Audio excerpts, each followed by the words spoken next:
From WHYY in Philadelphia, I'm Terry Gross with Fresh Air. Is democracy dying? That's the subject of the new issue of The Atlantic magazine. Today we talk with Anne Applebaum, who has an article in that issue warning about the move toward authoritarianism in Poland, where she lives much of the time, and in other parts of Europe. This shift, with its conspiracy theories, attacks on the free press, and an obsession with loyalty over competence, she's seeing it in the U.S. too. When Poland started becoming more authoritarian and the ruling party started making anti-Semitic and racist statements that got negative coverage in the Western press, Applebaum, who was Jewish, became the target of a conspiracy theory. Their explanation was that I was secretly coordinating the Western press behind the scenes. But there, of course, was an anti-Semitic undertone, so the Jewish media controls everything. Support for this podcast comes from the Neubauer Family Foundation, supporting WHYY's Fresh Air and its commitment to sharing ideas and encouraging meaningful conversation. Is democracy dying? Is the subject of the October issue of The Atlantic magazine. My guest, Anne Applebaum, has an article headlined on the cover as "A Warning from Europe, the Worst is Yet to Come." Polarization, conspiracy theories, attacks on the free press, an emphasis on loyalty over competence. These are patterns she sees in the U.S. and in several countries in Europe and Eastern Europe, including Poland, which is the country her article focuses on. Applebaum is American and lives in Poland, where she is also a citizen, and her husband is a former foreign minister. She also lives part of the time in England, where she runs a research program on disinformation at the London School of Economics. Applebaum is a columnist for The Washington Post, covering national politics and foreign policy with a special focus on Europe and Russia. Her book, Red Famine: Stalin's War on Ukraine, has just come out in paperback. Anne Applebaum, welcome back to Fresh Air. So your article is part of a special issue in The Atlantic called "Is Democracy Dying?" So you're living in London now. You're looking at Europe, Eastern Europe. Are you concerned about the future of democracy on an international level? Do you see a larger trend? Absolutely. I have been concerned about democracy on an international level for several years now, actually. And I think I first started writing about it in 2014 and 15, back when I admit that I didn't think these were problems that would afflict the United States. But there is a pattern not only in North America and not only in Europe, but also in Asia, of assaults on democracy, of a new way of using social media to undermine democracy, of new ways of conceiving of political parties as authoritarian political parties, and it's repeating itself all over the world. So let's look at Poland, the subject of your new article. You describe Poland as one of the most polarized societies in Europe and as openly authoritarian. Your husband he worked in the government. In December 31st, 1999, New Year's Eve, when you and he threw a big party for journalist friends from London and Berlin, a few diplomats based in Warsaw and Polish friends, and you say on New Year's Eve, 1999, they all believed in democracy and the rule of law, but now half the people who were at that party won't talk to the other half. You say you would cross the street to avoid some of the people who were at the party, and they'd probably do the same. So what's the side that's no longer your friends? What are they politically identified with? We were roughly, and I mean very roughly, associated with what you would call the center-right. People who were admirers of Margaret Thatcher, people who were anti-communists, people who thought about free markets and who believed Poland should be a market democracy. And that movement, that group of people in Poland who were all roughly on the same page all throughout the 1990s has now split into two very, very bitterly opposed groups. And one group, I would say, is roughly the same. It doesn't seem to me that the people I am still close to have changed much. And the other group went a very different direction and became more openly authoritarian, more doubtful of the West and of Western liberal democracy, much more nativist, nationalist, interested and concerned for the preservation of Poland as an ethnic, homogenous, I should say, ethnic state, worried that this might, that this is something that needed to be fought for. with a different interpretation of history, an idea of Poland as a victim, and an idea that Poland needs to stand up for itself and shout loud in public forums rather than being part of, blending into and being part of the European Union and NATO. It cut right down the middle of a group of people who'd kind of been roughly on the same side. They were all anti-communists. They were all fairly young. They were all in favor of 1989 and the transition. Many of them came the transition to democracy families. from communism. The transition to democracy from communism in 1989, which really occupied the whole of the 1990s. So the people who identify more now with the authoritarian government in Poland, they're identified with the Law and Justice Party, which is currently in power in Poland. What does that party stand for? Yes, I should say it's not authoritarian yet. Poland is still a democracy. There's still independent media. There's still opposition political parties. But the tendency of the ruling party is in that direction. What they don't believe in is independent institutions. So they despise the independent press. They despise the independent judiciary. They've taken over state media, which in many European countries, including Britain, including Germany, and also in Poland, is very important. And it's traditionally a neutral space. And they've taken that over and they've made it into kind of party political media. They've fired civil servants in all departments, particularly touching the foreign ministry, but not only. And they're lowering the standards for the people who replace them. So no longer changing the qualifications. Looking for people who are not qualified by some independent metric, but who are loyal to them. I mean, in essence, what they're looking for is a loyal media, a loyal judiciary, a loyal civil servants, loyal institutions, by which they mean loyal not to the Polish state, but to their party. And that's a very different philosophy of ruling than actually any party has had in Poland for the last 30 years. How have the courts been changed? In the most recent change, for example, Poland has a Supreme Court that consists of several dozen justices. Actually, it's different from the U.S. But they passed a law that forces judges over the age of 65 to resign. And this will give them the opportunity to appoint dozens of new judges to replace them.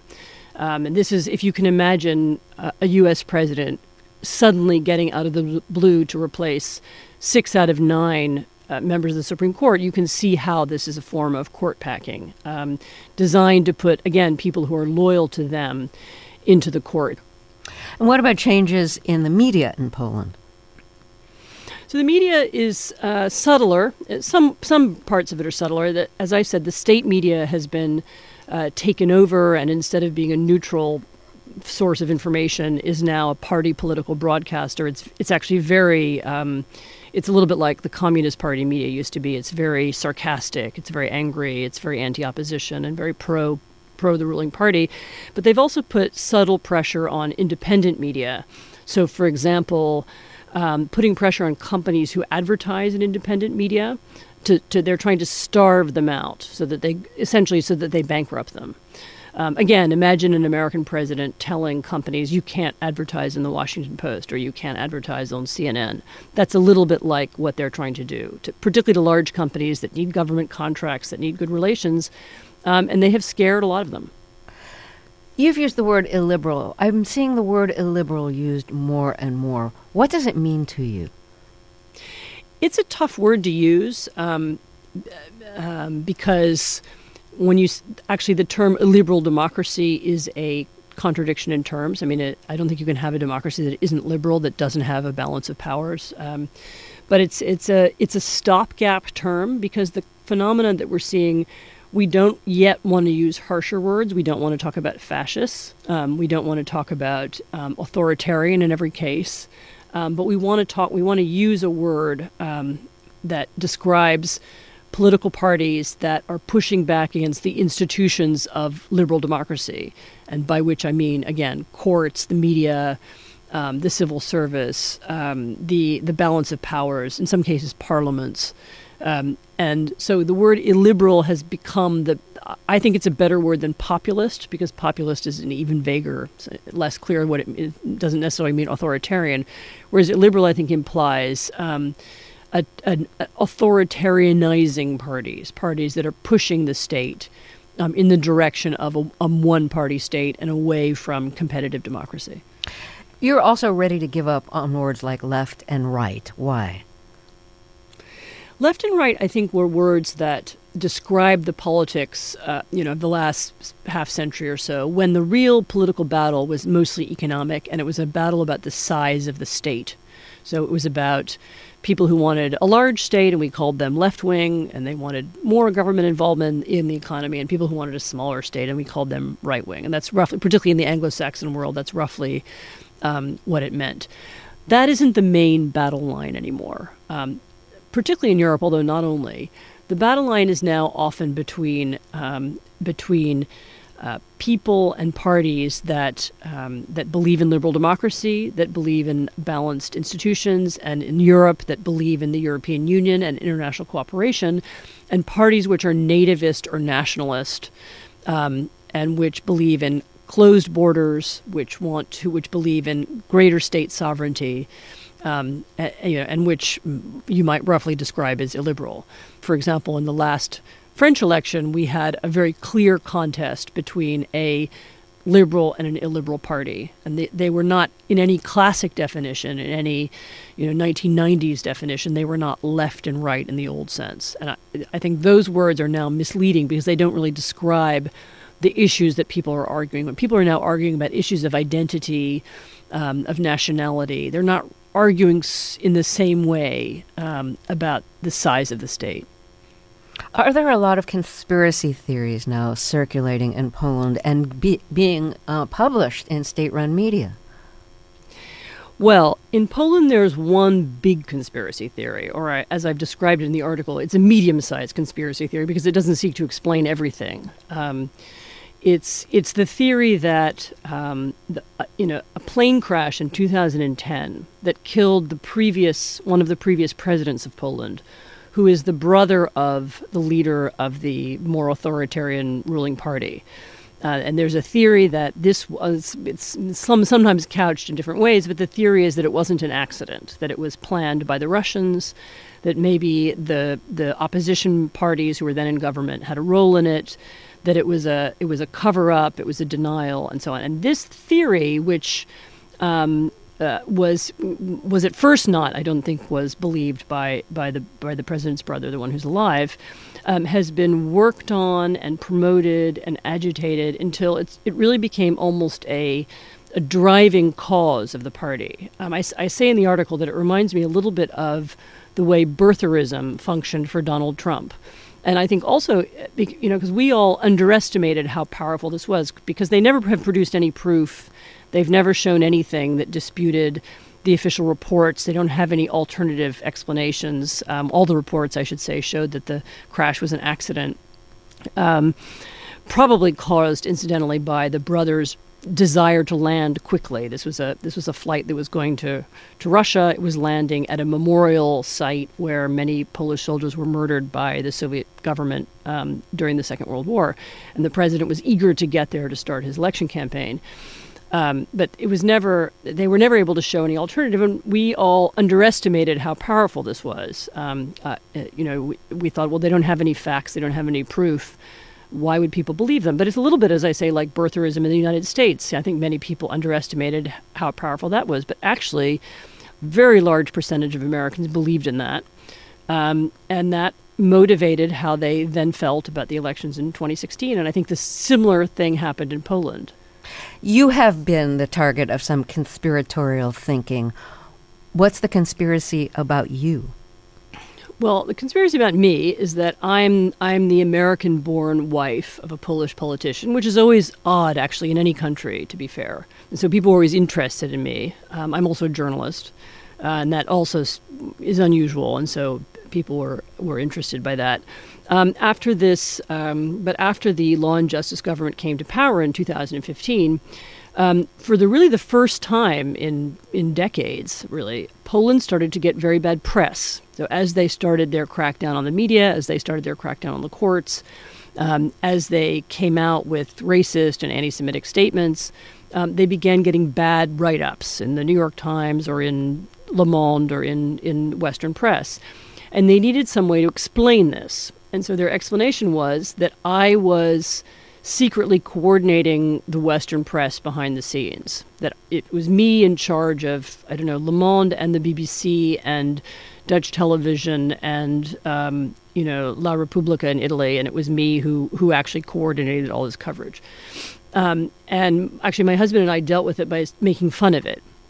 And so whenever there would be any some new negative article, my husband would tweet it saying, "Look, it's another Anne Applebaum, achievement. Here, look what she's." And we made fun of it, and over time they laid off. But there was a very unpleasant moment when they put really very sort of hideous pictures of me on the covers of these far-right magazines that are their sort of in-house magazines, and there was a feature about me on Polish Evening News as well.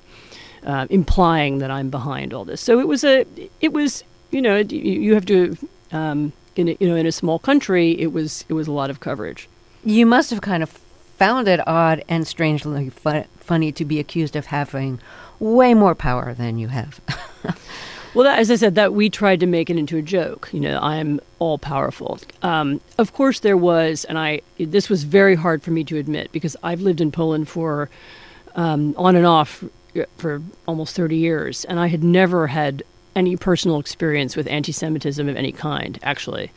But there, of course, was in these articles an anti-Semitic undertone. So the Jewish media controls everything, and that's why people are writing bad things about us abroad. And that was extremely unpleasant and very peculiar.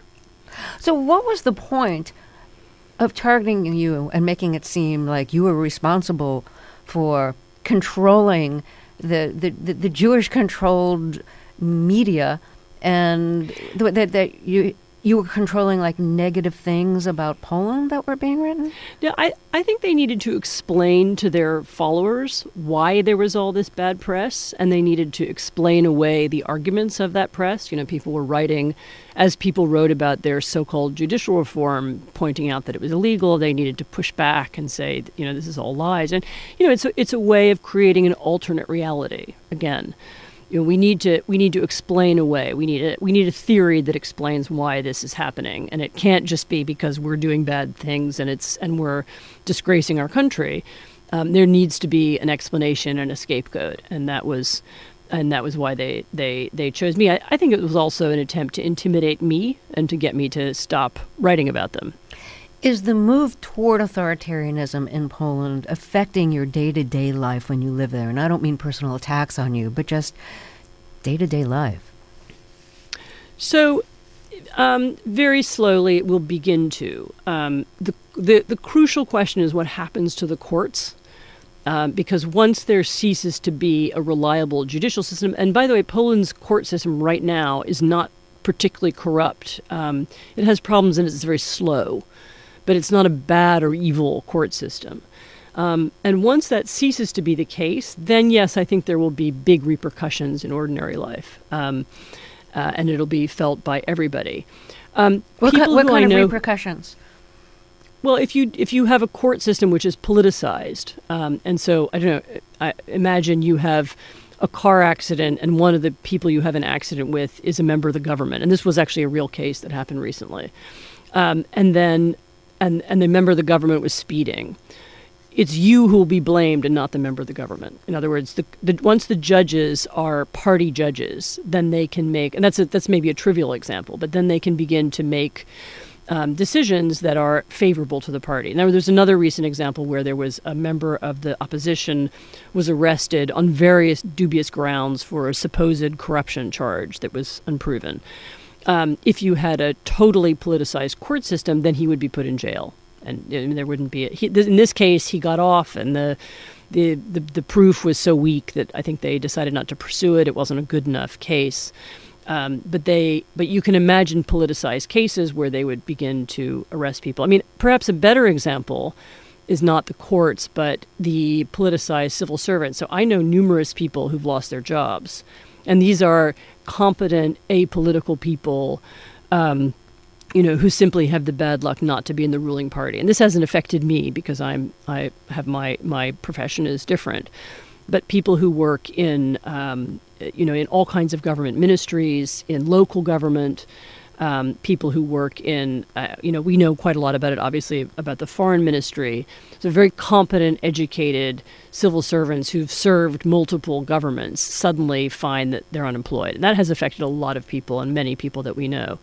I also heard recently a story of somebody who had been involved, sort of close to the previous government, applying for a job in the private sector and being asked at his job interview about his politics.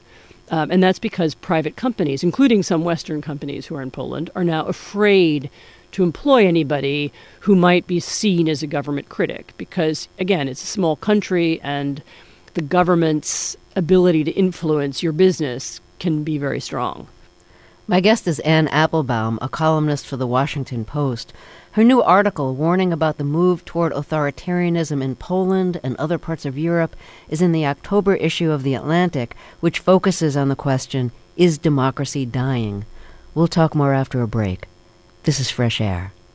Support for NPR and the following message come from Newsy, the TV news channel with honest, in-depth context on the stories that matter. Newsy is for people who aren't satisfied with getting only the loudest part of the story. Newsy delivers more context, more solutions, and greater understanding of the people and events that shape our world. Learn more at newsy.com/watch. This is Fresh Air. I'm Terry Gross, back with Anne Applebaum, who has a warning from Europe. Several countries there are moving toward authoritarianism with increasing polarization, attacks on the free press, conspiracy theories, and an emphasis on loyalty over competence in government and civil service positions. She's seeing some similar patterns in the U.S. She has an article in the new issue of The Atlantic, an issue devoted to the question, is democracy dying? The main focus in her article is Poland. Applebaum is a Washington Post columnist who lives in Poland, where her husband is a former foreign minister. She also lives part of the time in England, where she runs a research program on disinformation at the London School of Economics. So your article in The Atlantic is really about why engaged intellectuals interested in politics, why many of them have moved in support of a more authoritarian government. And, democracy in Poland is so new. It was only in 1989 that the Solidarity movement really took hold and then overthrew the Soviets and formed a democracy in Poland. Democracy in Poland is very new. So why would intellectuals, not all intellectuals, but a lot of them in Poland, be moving in an anti-democratic direction? I think it's because democracy wasn't working for them. Democracy is, liberal democracy, as we defined it, involves a series of competitions. So meritocracy in the civil service, competitive elections in politics, free markets in terms of in business. Not everybody could succeed at those particular kinds of competitions. And there was a group of intellectuals or a group of thinkers who felt that the system was not favoring people like them. And on top of that the system was somehow hollow or immoral. That they were patriots. They represented the true Poland. And so therefore once they came to power and they won power legally and so on, but it was certainly, power in a democracy is only temporary. They've now decided to fix the system to make sure that they don't ever lose power again. And that's essentially what they're doing, undermining the opposition, undermining the media, undermining the courts so that they can remain in power because they feel they're more moral, they're more patriotic, they deserve it. You're not describing a philosophy, an ideology that's holding this together. You're describing like resentment and a desire for power and the feeling that they had been passed over earlier on, and now they're getting what they want. Yes, the comparison I made, which I know is one that irritates them, is to Lenin's one-party state. So, Lenin is, the Bolsheviks are remembered for their Marxism, but actually the really original thing they did was they invented the one-party state. And the one-party state promotes people not on the basis of whether they're good or whether they're better or cleverer than other people. It promotes them based on how loyal they are. And this model of ruling and this model of deciding who gets to be the elite has actually been remarkably successful, and it exists all over the world. I think of Zimbabwe, think of China, think of Turkey, and it's appealing to intellectuals who think that loyalty rather than cleverness or ability to win competitions should be the factor that determines whether people get to be rulers. It was a workers' movement in Poland that initiated the successful drive to make Poland a democracy. The Solidarity Union movement was like a movement of workers.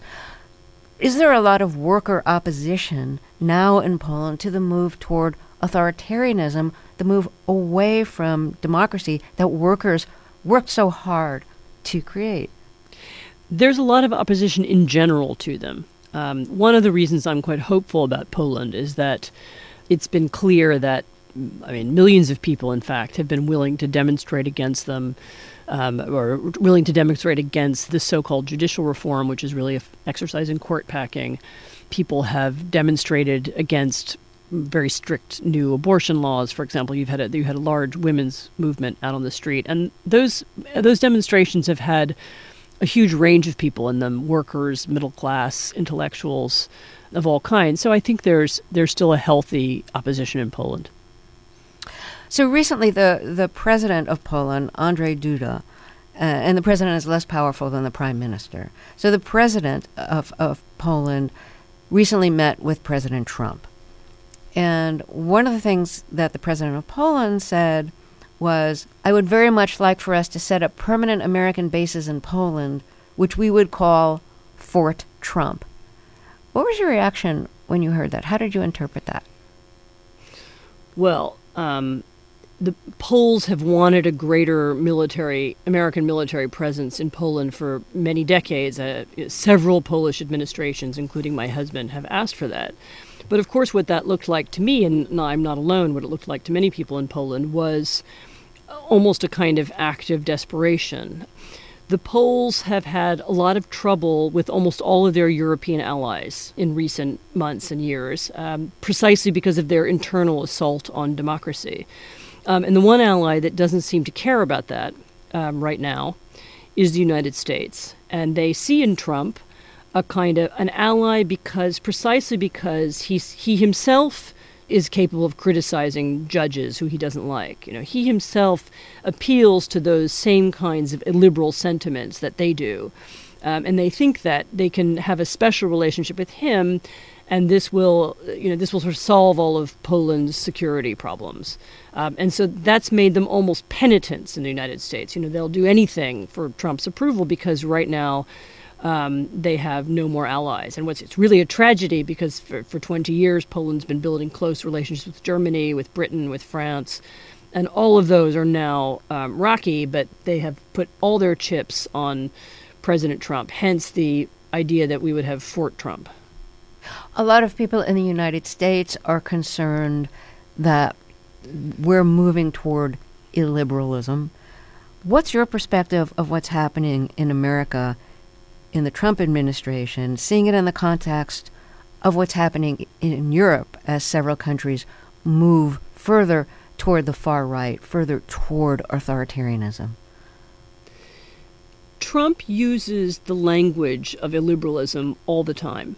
When he talks about the fake news media, by which he means the New York Times and the CNN, when he criticizes, a judge for being Mexican, as he did at one point, I think during his campaign. All these, the assault on independent institutions. Also, interestingly, when he talks about the deep state, by which he seems to mean the civil service, the State Department, the Bureau of Environment, all these assaults on what had been independent institutions that exist to curtail the powers of the president. This is a kind of red flag to the illiberal parties of Europe because this is exactly what they're trying to do. So they're trying to establish political systems in which they can't lose power because they've pushed back against all the institutions that are designed to control power. They admire him. They see him as a kind of leader. They say so very openly. Viktor Orban supported Trump during his campaign. He was one of the few European leaders to do so openly and publicly. And they hope for a transformation of America that will make America more similar to them. So you describe Poland as moving toward an authoritarian government. Viktor Orban has moved Hungary more toward authoritarianism. What other countries do you see in Europe and in Eastern Europe moving toward the far right, toward authoritarianism? So there are quite a number of parties that are not yet fully in control of the government that I would also describe as illiberal. And so one of them, for example, is the Northern League, which is one of the main parties in the Italian ruling coalition, which uses many of the same kind of language and many of the same kind of propaganda techniques. I mean, the division of people, you're either for us and then you're a real Italian, or you're against us and then you're a cosmopolitan elite who isn't really Italian. This kind of language is very much part of Italian politics now, which it never was before. The main opposition party in France, Marine Le Pen's, until recently was called the National Front. And this is another party that has uses the same kind of language and the same kinds of tactics. So what you see in a number of countries, either they're in power or they're part of ruling coalitions. It's really only in Poland and Hungary where you have this, them actually controlling the government and actually making these changes. But the possibility that there will be more is very real. Let's take a short break here, and then we'll talk some more. If you're just joining us, my guest is Anne Applebaum, and her new article is in the Atlantic Magazine's special issue titled Is Democracy Dying? Her article is called Polarization in Poland, A Warning from Europe. She's a columnist for the Washington Post, and she spends her time, she's American with Polish citizenship. She divides her time between Poland and England. And at the London School of Economics, she runs a research program on disinformation. We'll be right back. This is Fresh Air. Support for this podcast and the following message come from National Geographic and the new film Free Solo from the directors of Maru. Hailed by critics as one of the most arresting documentaries of the year and a stunning real-world thriller, Free Solo is the breathtaking portrait of climber Alex Honnold as he prepares to achieve his lifelong dream, climbing the face of the world's most famous rock, the 3,200-foot El Capitan in Yosemite National Park, without a rope. Free Solo is in theaters starting September 28th. Planet Money tip number 17. Sometimes the most important things need a hype squad. Corporate. Income. Tax. Corporate income tax! Planet Money, a podcast about the economy. A very enthusiastic podcast about the economy. This is Fresh Air, and if you're just joining us, my guest is Anne Applebaum. Her new article, Polarization in Poland, A Warning from Europe, is about Poland's move toward the far right, and it's part of a special issue of the Atlantic Magazine titled Is Democracy Dying? She's a columnist for the Washington Post who divides her time between London and Poland. She runs a research program on disinformation at the London School of Economics.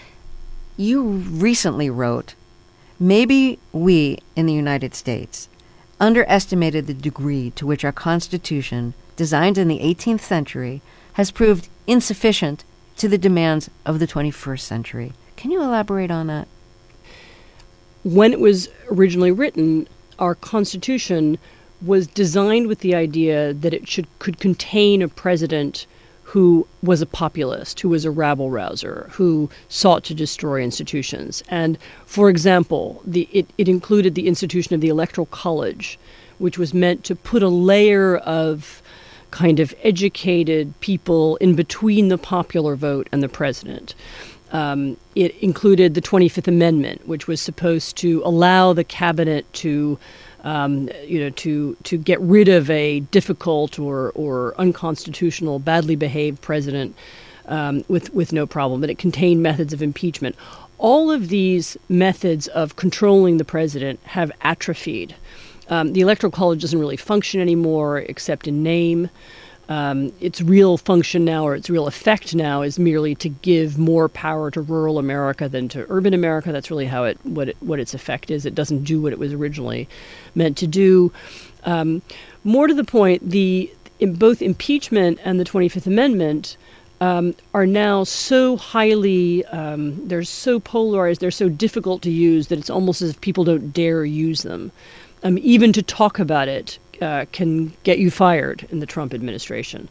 And so this means to me that people aren't that they aren't behaving as the Constitution would have wished them to behave. So a president who is incompetent, a president who's corrupt, a president who is pushing back against constitutional norms, all of these things, the Constitution was designed to be able to control him, and it's actually not functioning. And this seems to me that it should be a kind of warning bell for Americans.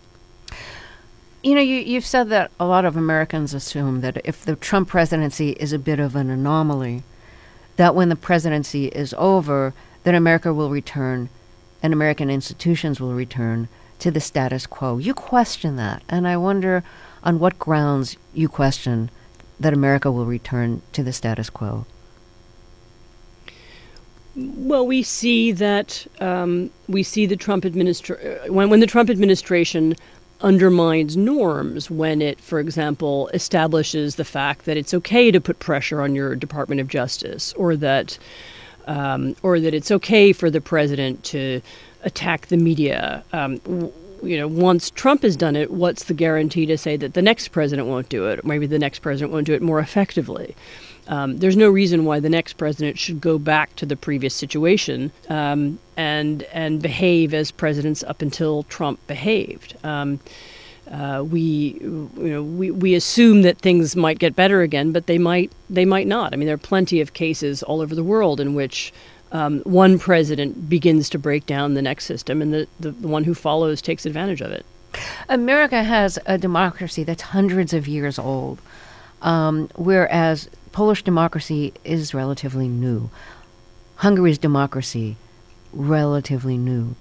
So do you think the things that you are seeing in Eastern Europe are comparable to anything that might happen in America? Because our institutions in America have withstood the test of time. Our institutions in America have withstood the test of time, with one or two large exceptions. For example, the Civil War. Our constitutional order has broken down before. And just because it's been in good shape for the last century or so, that doesn't mean that it will be forever. I think Americans have it's almost a problem that we have with the assumption that we have a system, it can't go wrong, things can only continue to get better because so far that's the way it's always been. Actually, history is often quite circular. If you look at a country like Greece, Greece has had, in the last just 200 years, never mind ancient Greece, Greece has had periods of democracy, it's had periods of military rule, it's had periods when it's been invaded by foreign states. It's gone up and down, and it's had almost a circular experience. It's not as if history has to go one way all the time. And Americans are so lucky, and things have gone so well for us most of the time over the last century or two, that we tend to believe it always will. And there's no historical law that says it has to be like that. You know, you mentioned the Civil War, but that's often used as an example of the strength of American democracy. Even after the Civil War, we recovered and maintained our democratic institutions. We did recover after the Civil War, but the Civil War was a breakdown, and Americans were killing one another in very large numbers. And what's to say that couldn't happen again? You're a columnist for the Washington Post. You were formerly on the Post's editorial board. What do you think the consequences are and might be in the future of President Trump's attacks on the Washington Post, the New York Times, CNN, and other media? I think we can already see the impact of Trump's attack on the media. And the impact has been, of course, to reduce the believability of the media, or reduce the credibility of the media in the eyes of many Americans. It's also helped him hide particular transgressions or prevent certain stories from becoming known. The story of what's in his tax returns. There isn't a lot of public pressure for him to release his tax returns. Most people don't see this story, or they don't care about it, or they don't think it's important because Trump has told them that it's only an issue that's raised by the illegitimate media. It's the kind of very narrow example. But I think we'll see more and more instances of the government being able to get away with things, or not just the president, but perhaps other branches of government, with corruption or with other kinds of illegal behavior. If the media is no longer believed, then who will expose that? Or when it's exposed, who will believe it? Have you seen that happen in Europe?